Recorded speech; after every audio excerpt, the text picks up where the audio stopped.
एक विश्वास का प्रतीक है।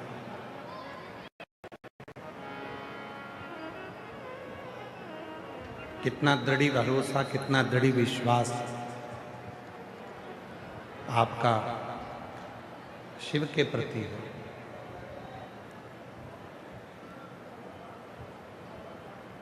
आप कितना विश्वास भगवान शंकर के चरणों में रखते हो।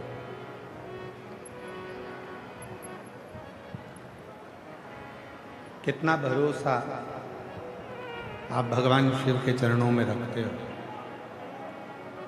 यह आप पर निर्भर करता है। पूरी जिंदगी आप जल चढ़ाते रहो और आपका विश्वास ही शिव के प्रति नहीं है तो वो जल का कोई महत्व नहीं।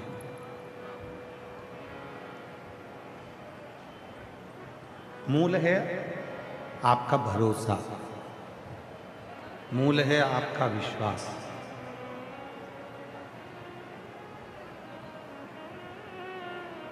शिव महापुराण की कथा कहती है, जब भगवान शिव के पास में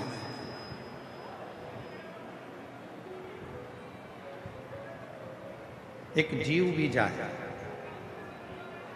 और यदि वो भरोसे से जा रहा है और ये निश्चित कर कर जा रहा है कि शिव मेरी बातों को सुनेंगे, तो शिव सुनते। और यदि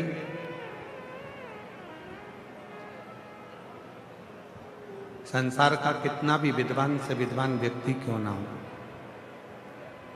उसकी कितनी भी विद्वत्ता क्यों ना हो, और वो बिना विश्वास के अगर जिंदगी भर भी तप करे, भजन करे, स्मरण करे, तो भी उसका कोई फल नहीं।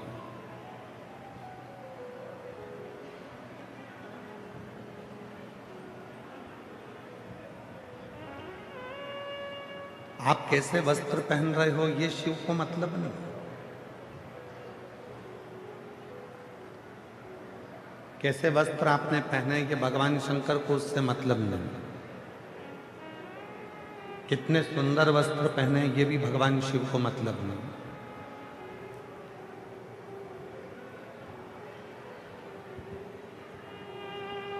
भगवान शिव को यदि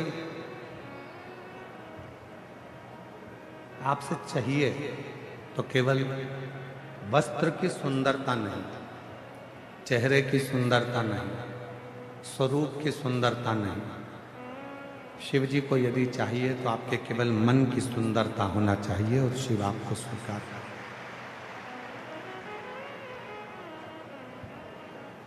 मन चंगा कठोते में गंगा।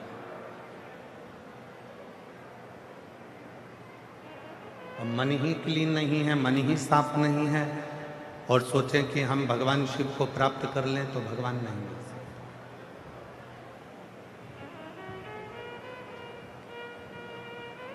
पूर्व में भगवान शिव के 63 नयनारों की कथा कही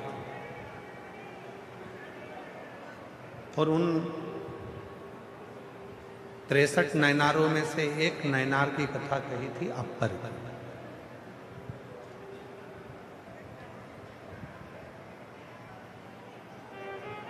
अभी पूर्व में ही कथा में शायद शिरूर की कथा में कहा था अपर का बारे। अपर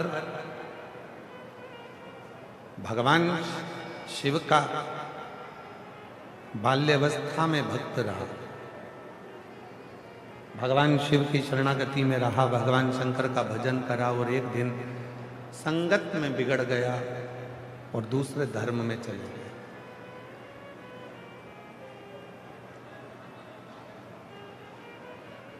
अपना धर्म उसने छोड़ दिया और अपने सनातन धर्म को छोड़कर वो दूसरे धर्म में प्रवेश कर गया। शिव महापुराण की कथा एक बड़ी सुंदर बात कहती है कि रूखी रोटी खा लेना, चटनी से रोटी खा लेना, दुनिया के धक्के खा लेना, पर दूसरे धर्म में कभी प्रवेश मत करना, अपना सनातन धर्म छोड़। दूसरे धर्म में प्रवेश मत करना, अपना सनातन धर्म छोड़।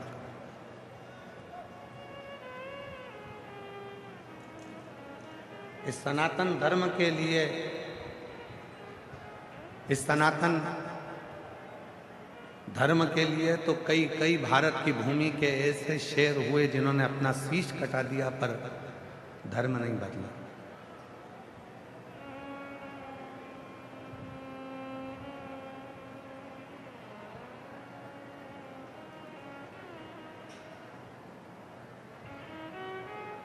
घास की रोटी खा ली पर अपना धर्म नहीं बदला। जंगलों में पड़े रहे पर अपना धर्म नहीं बदला। जगत के ठोकर खाते रहे पर अपना धर्म नहीं बदला। मरते मर गए पर अपना धर्म नहीं बदला।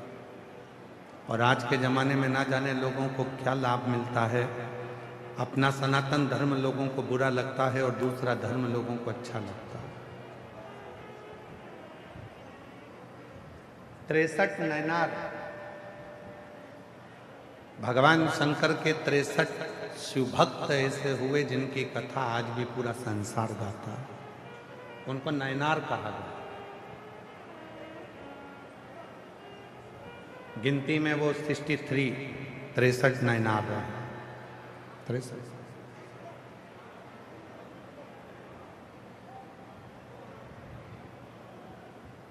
वो 63 नैनार है। और उन 63 नैनारों में एक अपर ऐसा नैनार है, ऐसा शिव जी का भक्त है जो अपना धर्म छोड़े और दूसरे धर्म में चले गए। पर दूसरे धर्म में जाने के बाद जब शरीर में रोग आ गया, शरीर में कष्ट आ गया, तो उस धर्म के लोगों ने उसको छोड़ दिया। शरीर अच्छा था तब तक रखा,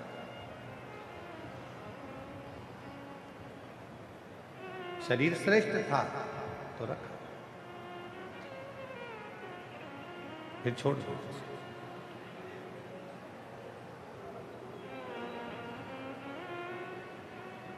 आखिरी में वो अपर नैनार को लगा कि मेरी एक ही बहन है, मरने से पहले मैं अपनी बहन से मिलता है।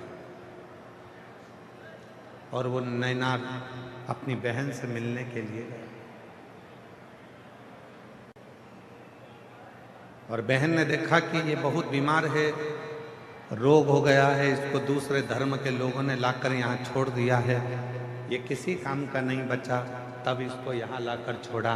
तो बहन ने कहा तुझे मरना ही तो है, तेरे प्राण छूटना ही तो है, एक काम कर, शिव जी के मंदिर में चल और एक लोटा जल चल।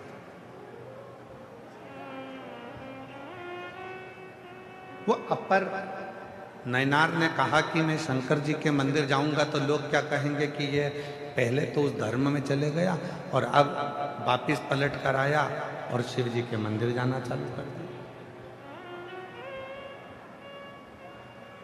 बहन ने कहा दुनिया कहेगी कहने दे, दुनिया ताना देगी देने दे, दुनिया अपशब्द कहेगी कहने दे, तू तो चल शिव के मंदिर में एक लोटा जल चढ़ाने चल। और शिव के मंदिर में वो अपर अपनी बहन के साथ में जल चढ़ाने के लिए जैसे ही गया, उसने जल शिव जी पे चढ़ाना प्रारंभ करा और उस जल का प्रोक्षण अपने ऊपर करा, उस जल का आचमन उसने करना प्रारंभ करा। उसका पूरा शरीर ठीक हो गया।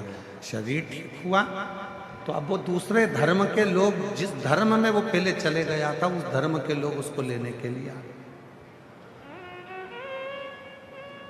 ठीक हो गया, चल हमारे साथ। नहीं गए, अब नहीं जाऊंगा।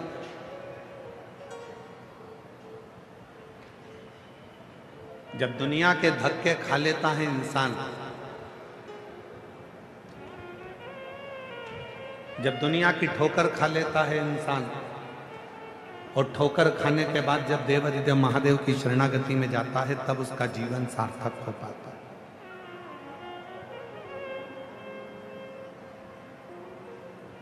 और आप लोगों से निवेदन है,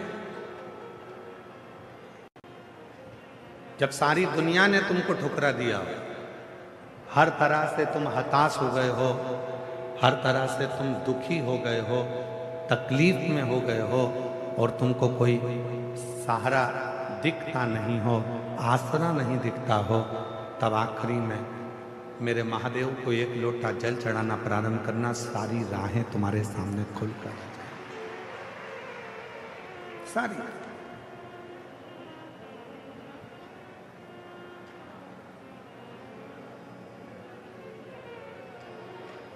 और शंभु शरणे पड़ी मांगू घड़ी रे घड़ी, दुख काटो दया करी दर्शन आपो।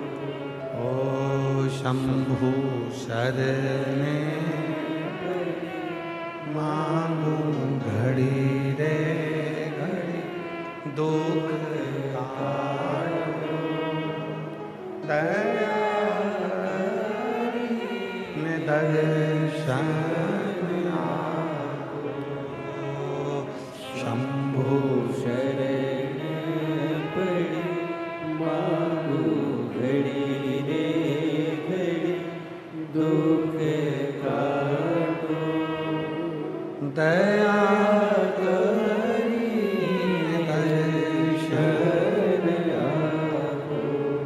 ये 63 जो शिव के भक्त हुए हैं, ये 63 जो भगवान शंकर के नयनार हुए हैं,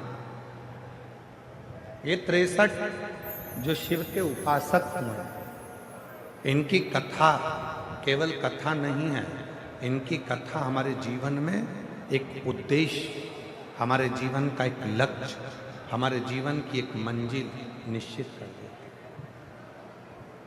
एक मंजिल निश्चित करती है।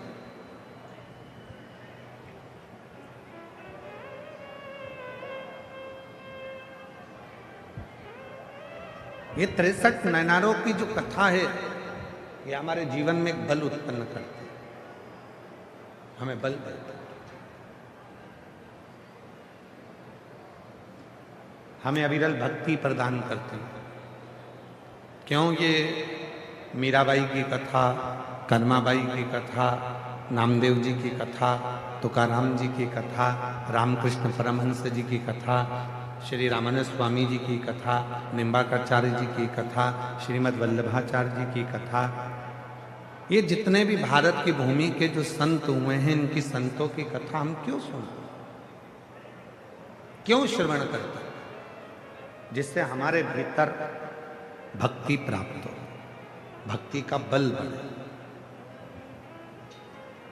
पर सुनोगे तो ही तो भक्ति का बल बढ़ेगा। जिसने जिंदगी में सुन लिया, उसी ने जिंदगी में बहुत कुछ कर लिया, और जो सुनकर ही नहीं चला तो उसने अपनी जिंदगी को केवल बर्बाद कर दिया, सुने ही नहीं।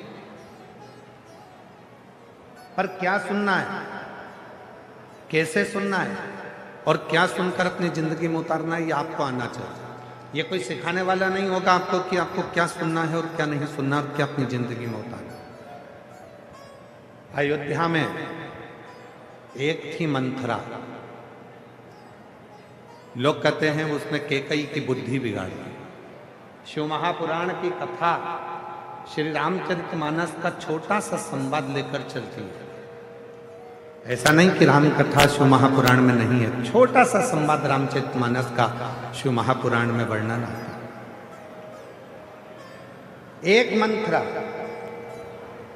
अयोध्या के राज्य को डिगाने के लिए मंथरा ने केवल कैकेयी के कान नहीं भरे, मंथरा सबसे पहले गई कौशल्या जी के पास। कौशल्या जी को अपशब्द कहे कैकेयी के बारे में, सुमित्रा के बारे में। जब कौशल्या जी के कानों में बात नहीं ठहरी, तब वो मंथरा गई सुमित्रा जी के पास।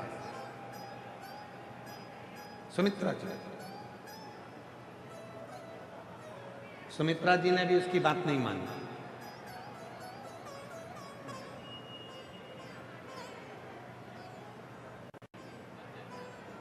माता सुमित्रा भी उसकी बात नहीं मानी। तब वो मंथरा गई कैकई के पास में और कैकई ने उसकी बात को माना। अब देखिए जरा, मंथरा पहले कौशल्या जी के पास गई, कौशल्या जी ने बात को नहीं माना। मंथरा फिर सुमित्रा जी के पास गई, सुमित्रा जी ने बात को,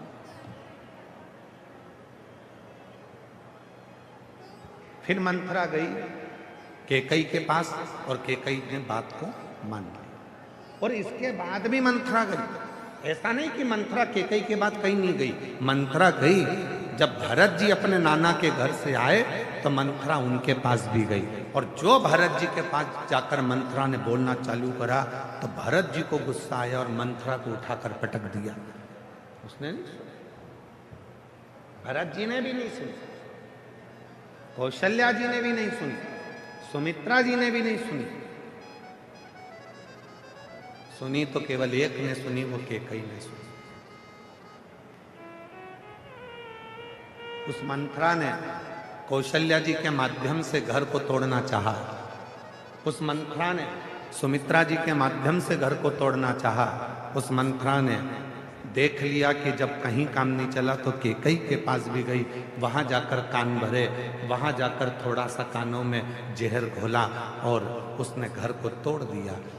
शिव पुराण कहती है एक मंथरा वो घूमती ही रहती है, ऐसा नहीं है कि भीलवाड़ा में नहीं आई। एक मंथरा है वो घूमती रहती है, वो भीलवाड़ा भी आएगी।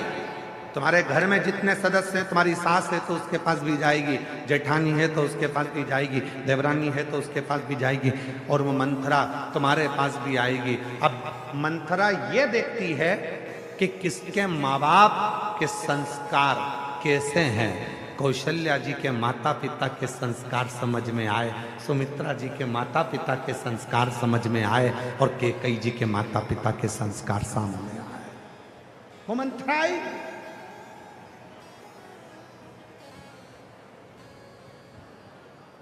मंथरा जानती थी कि कैकई के माता साधारण नहीं थी।